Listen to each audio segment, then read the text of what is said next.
గత 200 ఏళ్ల చరిత్రలో ఎన్నడూ లేనంత విధంగా కృష్ణా నదికి అయితే ఫ్లడ్స్ రావడం జరిగింది. 11,42,000 క్యూసెక్ల వరద అయితే ఇక్కడ ప్రకాశం బ్యారేజీని తాకినటువంటి పరిస్థితి. మరోపక్క గత ప్రభుత్వ పాలకులు చేసినటువంటి పాపం వలన బుడమేరుకి ఎక్కడికక్కడ గండ్లు పడిపోయి విజయవాడను అయితే వరదలు అతలాకుతలం చేసినటువంటి పరిస్థితి. ఈ నేపథ్యంలో ప్రతిపక్షంలో ఉన్నటువంటి జగన్మోహన్ రెడ్డి గారు ఎవరైతే ఉన్నారో, చంద్రబాబు నాయుడు గారు ఎటువంటి పనులు చేయట్లేదు, ఆయన ఫోటోషూట్లు చేసుకోవడానికి ఏదో చేసామని చూపించడానికి మాత్రమే వరద బాధితుల మధ్యలో తిరిగాడు కానీ ప్రభుత్వం తరపున ఎటువంటి సాయం అందలేదని చెప్పేసి ఆయన ఆరోపణలు చేసిన సంగతి. మరి విజయవాడలో వచ్చినటువంటి ఈ విపత్తులు ఏవైతున్నాయో ఈ సందర్భంలో రాష్ట్ర ముఖ్యమంత్రి చంద్రబాబు నాయుడు గారు ఎటువంటి పనులు చేయలేదంటారా? జగన్మోహన్ రెడ్డి గారు చేసినటువంటి వ్యాఖ్యలకి మీరు ఎటువంటి సమాధానం చెప్పదలుచుకున్నారు? ముందుగా అందరికీ నమస్కారం అండి. సెప్టెంబర్ 6వ తారీఖున విజయవాడలో మీరు అన్నట్టుగా గత 63 సంవత్సరాల క్రితం కూడా ఇలా జరిగింది. కానీ ఈ గడిచిన 63 సంవత్సరాల్లో సెప్టెంబర్ 6వ తారీఖున విజయవాడ మొత్తం కూడా జల దిగ్బంధంలో స్తంభించిపోయిందండి. అంటే ఒక విజయవాడ వాసియురాలుగా, అలానే విద్యాధరపురం మా పేరెంట్స్ ఉంటారు, అక్కడ కూడా ఫ్లడ్స్ తీవ్రంగా వచ్చినాయి, ఇళ్లలో కూడా నీళ్ళు వచ్చినాయి, పవర్ లేదు. అలాంటి టైంలో అసలు మేము ఎప్పుడు చూడని ఫ్లడ్స్ అవన్నీ కూడా గడిచిన 50-60 ఏళ్లలో ఎప్పుడు ఎవరు చూడని మా పేరెంట్స్ కూడా చెప్తూ ఉన్నారు, మేము ఎప్పుడు విజయవాడని ఇలాంటి పరిస్థితిలో చూడలేదు అని.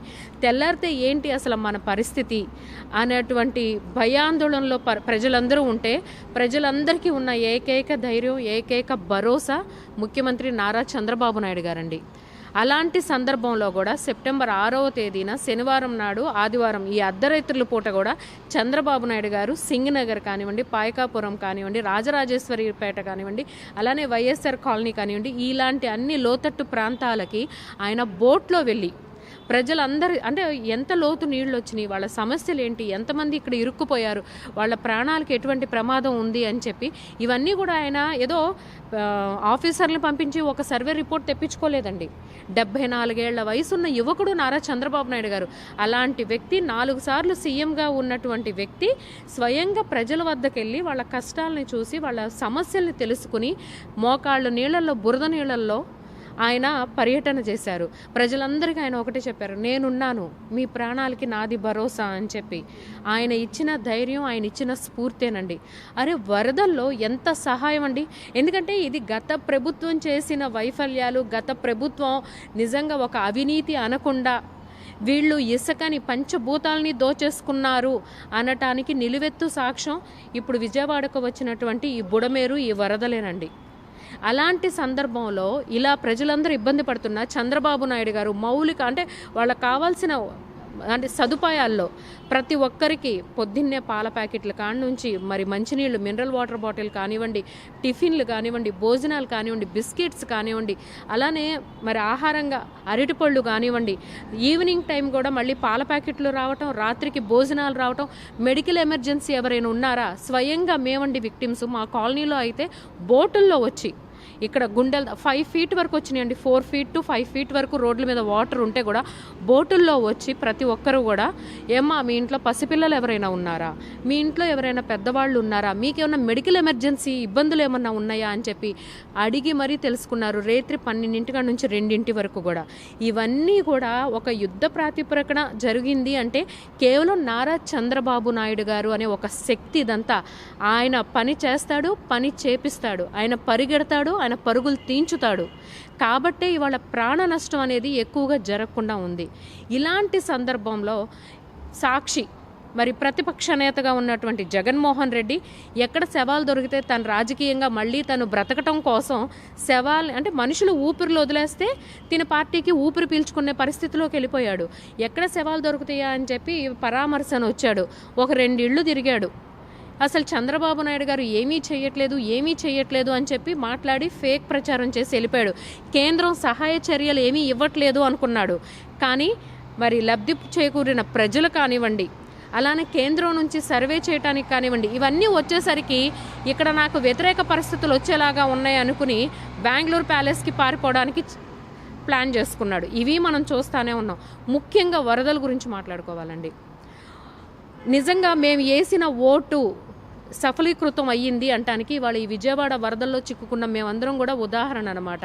అరే ఒక ముఖ్యమంత్రి అయి ఉండి కలెక్టరేటర్నే తన సీఎంఓ ఆఫీస్గా మార్చుకుని బస్సులోనే ఆయన బస్ చేసి 10 రోజులు ఆయన విజయవాడలో నిలబడి మొత్తం మళ్ళీ కూడా వితిన్ 1 వీక్లో విజయవాడ సాధారణ స్థితికి తీసుకొచ్చి ప్రజలందరూ రోడ్ల మీదకు వచ్చి మళ్ళీ సాధారణ జీవనశైలి మొదలయ్యాక ఆయన వాళ్ళ ఇంటికి వెళ్ళారు.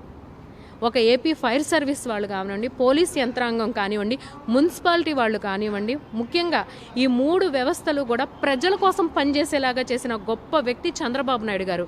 మరి నిమ్మల రామానాయుడు గారు అంటే ఒక సరైన వ్యక్తి, ప్రజాస్వామ్యం కోసం, ప్రజా విలువలు, రాజనీతిజ్ఞుడు అయినటువంటి చంద్రబాబు నాయుడు గారు ముఖ్యమంత్రిగా ఉన్నారు కాబట్టి ఇవాళ ప్రకృతి విసిరిన ఈ సవాల్ని కూడా ఆయన స్వీకరించి మళ్ళీ ప్రజల్ని యథాస్థితికి తీసుకురాగలగటంలో ఆయన విజయం పొందారు.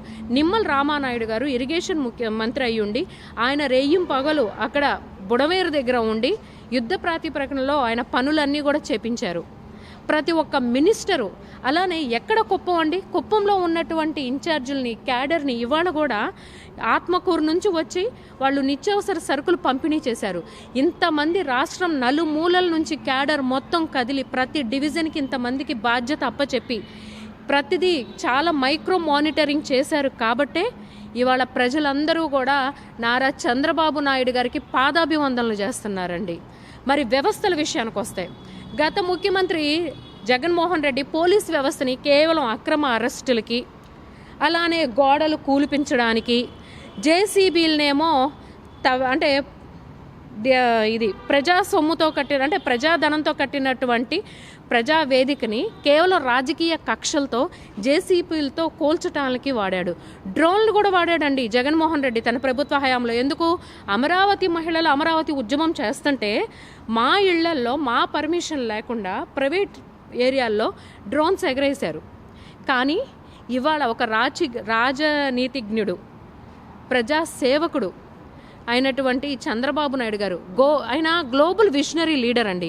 అలాంటి వ్యక్తి వాళ్ళ ముఖ్యమంత్రిగా ఉన్నారు కాబట్టి అదే వ్యవస్థల్ని చూడండి, అవినీతి పరుడికి నీతి పరుడికి ఉన్నటువంటి తేడా చూడండి.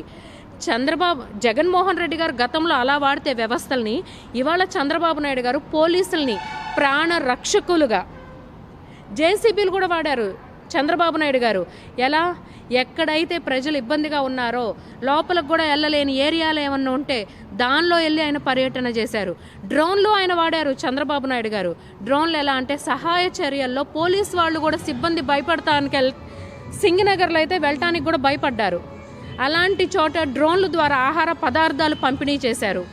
మరి వ్యవస్థలకి ప్రజల పట్ల గౌరవం కలిగేలాగా చేసిన వ్యక్తి చంద్రబాబు నాయుడు గారు. మన AP fire service state DGP గారు మాట్లాడుతున్నారు. నిన్న ఇవాళ మేము ఆయన మాటల్లో విన్నాము.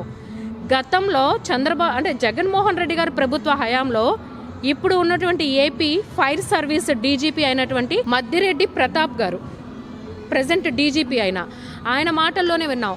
జగన్మోహన్ రెడ్డి ప్రభుత్వ హయాంలో ఆయన ఆర్టీసీకి ఎండీగా ఉన్నారు. అలాంటి పాండమిక్ టైంలో, కోవిడ్ టైంలో ఇందిరా బస్సుల్ని ఆయన ల్యాబొరేటరీస్గా ఆయన మార్చినందుకు కేవలం వాటి మీద నా ఫోటో లేదు, నాకు పబ్లిసిటీ ఇవ్వలేదు అని చెప్పి జగన్మోహన్ రెడ్డి గారు ఆయన్ని సస్పెండ్ చేసి విధుల నుంచి దూరం పెట్టారు, బహిష్కరించేశారంట.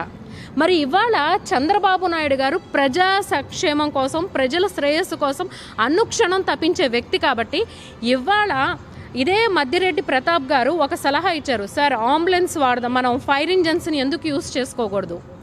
ఎందుకంటే ఈ రోడ్లు ఇవన్నీ కూడా శానిటైజేషన్తో పాటు క్లీనింగ్ అవ్వాలంటే ఆ ఫైర్ ఇంజిన్ నుంచి వచ్చే వాటర్ ఫోర్స్తో యాజ్ తొందరగా మనకి రోడ్లు క్లీన్ అవుతాయి అని చెప్పినప్పుడు ఈ ఐడియా బాగుంది, గో హెడ్ అని చెప్పారు. ఎందుకంటే ప్రజలకు ఉపయోగపడిద్ది. అలాంటి టైంలో మహిళలు బుడమేరులో వాటర్ ఇంట్లోకి వచ్చి 3-4 రోజులు ఉండి వెళ్ళేసరికి, ముఖ్యంగా మా మహిళలండి ఇళ్ళు శుభ్రాలు చేయాలంటే చాలా ఇబ్బంది పడతారు ఆ బురదతో. అలాంటిది దాదాపు ఒక 100 బిందులు నీళ్లు పోసినా కూడా శుభ్రం అవ్వవు. అలాంటి చోట ఫైర్ ఇంజిన్ సర్వీస్ వాళ్ళు వచ్చి ఆ ఫోర్స్ మీద అయితే కనుక ఇల్లు 20 మినిట్స్లో క్లీన్ చేయగలుగుతామని చెప్తే చంద్రబాబు నాయుడు గారు మహిళలు కూడా ఇబ్బంది పడటానికి వీల్లేదు, కాబట్టి మీరు కూడా దీన్ని ఐడియా బాగుంది, దీన్ని ఇంప్లిమెంట్ చేయండి అంటే రాష్ట్రం నలుమూలల నుంచి ఫైర్ ఇంజిన్స్ వచ్చినాయండి. వాటర్ ట్యాంకర్స్కి పంప్స్ అరేంజ్ చేసి దాన్ని కూడా చూడండి, వాటర్ ట్యాంకర్స్ని కూడా పంపులు అరేంజ్ చేసి ఫైర్ ఇంజిన్స్గా వాడారు. అది చంద్రబాబు నాయుడు గారికి ఉన్నటువంటి కమిట్మెంట్ ప్రజల పట్ల. గో హెడ్ అన్నారు, మంచి ఆలోచన అన్నారు.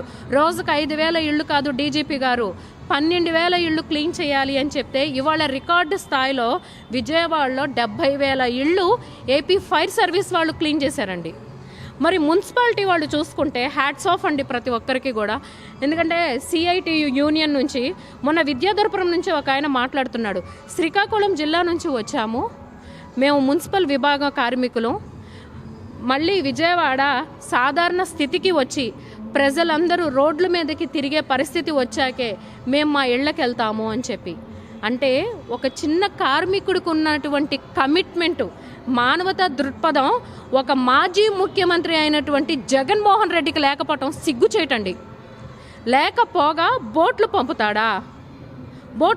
ప్రజల్లోకి రమ్మనండి చెప్పుతో కొడతారు జగన్మోహన్ రెడ్డిని. బోట్లు పంపించి ఆ గేట్లు ఇబ్బంది అయితే కనుక ప్రజలందరూ జల సమాధి అవ్వాలనా? అంటే జగన్మోహన్ రెడ్డి ఉన్మాదు, ఎన్నాళ్ళు ఆర్థిక ఉగ్రవాదం అనుకున్నాం, కాదండి, క్రిమినల్, సైకోలు చూడండి, శవాలు చూసి వాళ్ళకు ఒక ఆనందం వస్తుంది. అలానే జగన్మోహన్ రెడ్డి రాజకీయ లబ్ధి కోసం ఎంతమందినైనా శవాలుగా మార్చి ఆ శవాల మీద పునాదులు వేసుకుంటూ వెళ్తున్నాడు అంటానికి కృష్ణానదిలో బోట్లు వదిలిందే పెద్ద ఉదాహరణ మనకి, నిలువెత్తు సాక్ష్యం మనకు కనిపిస్తుంది.